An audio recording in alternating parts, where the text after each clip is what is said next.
módulo de afrontamiento cognitivo 1.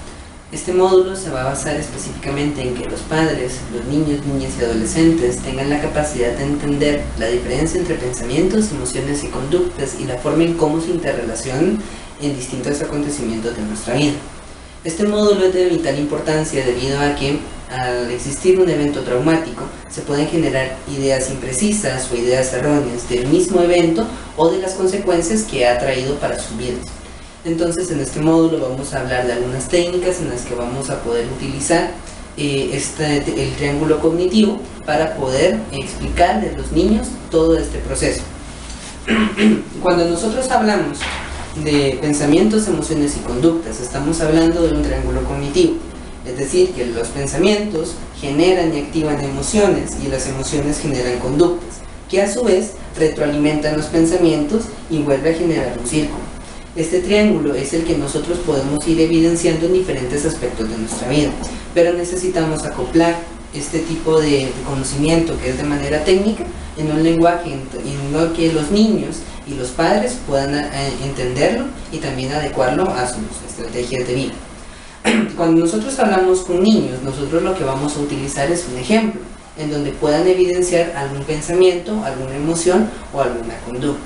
La parte de emociones la hemos evidenciado también en videos anteriores, en donde hablamos del manejo y de la expresión de los mismos.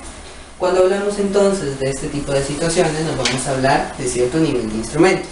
Este tipo de instrumento que nosotros podemos ver acá, nos sirve a nosotros para poder explicarle a los niños qué son los pensamientos, cuáles son las emociones, cuáles son las diferencias entre emociones y sentimientos, y también cómo es que nosotros actuamos en consecuencia de. Cuando nosotros hablamos de pensamientos, entonces nosotros decimos: me gustaría que tú dijeras o me gustaría que tú estuvieras pensando en una situación que te genera una emoción. Vamos a suponer entonces una situación de un cumpleaños. Quiero que pienses tú en algún cumpleaños y cómo te hace sentir este tipo de situaciones. Los niños pueden comenzar a hablar de: yo me siento feliz, yo me siento alegre. Entonces vamos identificando, muy bien, esa es una emoción, muy bien, ese es un sentimiento.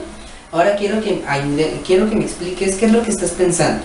Si a los niños se les dificulta mucho el hablar de este tipo de situaciones, con este tipo de instrumentos nosotros podemos leer lo que está sucediendo.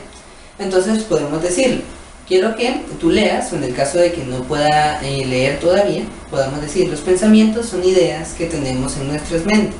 A veces nos decimos cosas y eso también son pensamientos. Entonces, por parte de esto, por ejemplo, ¿qué estás pensando? Que tengo hambre y que me gustaría ir a comer unos tacos.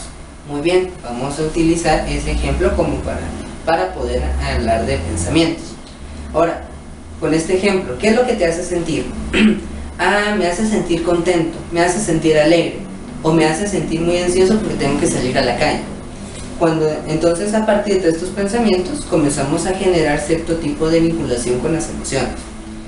Y si tú quieres ir a comer tacos o piensas que quieres ir a comer tacos, pero resulta de que te hace sentir muy ansioso porque tienes que salir a la calle, ¿qué es lo que pasa en tu cuerpo? ¿Qué es lo que tú haces? Varios de los niños pueden decir: pues no sé realmente, o que estoy triste. Pueden regresar otra vez a las partes de pensamientos, a las emociones. Y es aquí donde nosotros tenemos que ir clarificando de forma un poco más precisa todo este tipo de situaciones. Entonces podemos hablar de reacciones físicas. Bueno, cuando uno está nervioso, a uno le sudan las manos, uno comienza a hablar un poco más rápido, uno a veces siente que está temblando, uno a veces se esconde. Entonces los niños pueden ir comprendiendo de que este tipo de situaciones se están generando por un pensamiento, por una emoción que está siendo conectada. También otro de los instrumentos que nosotros tenemos es en este instrumento que nos permite graficar o nos permite ver de forma directa cómo funcionan este tipo de situaciones de una manera un poco más gráfica. Entonces, en este triángulo nosotros podemos ver que existe la misma dinámica donde existen pensamientos, sentimientos y acciones que también están siendo conectadas. Entonces lo que hacemos es al final poder leer este tipo de instrumentos con los niños y entonces podemos decir: nuestros pensamientos afectan cómo nos sentimos y cómo actuamos. Cuando algo sucede, creamos pensamientos sobre esa situación.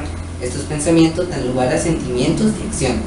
La manera en que nos hablamos a nosotros mismos también afecta cómo nos sentimos y lo que nosotros hacemos. y aquí podemos poner una situación, como lo habíamos planteado en el ejemplo anterior, para poder ir identificando este tipo de situaciones. Es importante mencionar de que podemos ir utilizando ejemplos que estén fuera del evento traumático, pero de una manera paulatina. Vamos a tener que estar constantemente recordando a los padres y a los encargados que tienen este tipo de situaciones para que puedan comprender qué es lo que están sucediendo.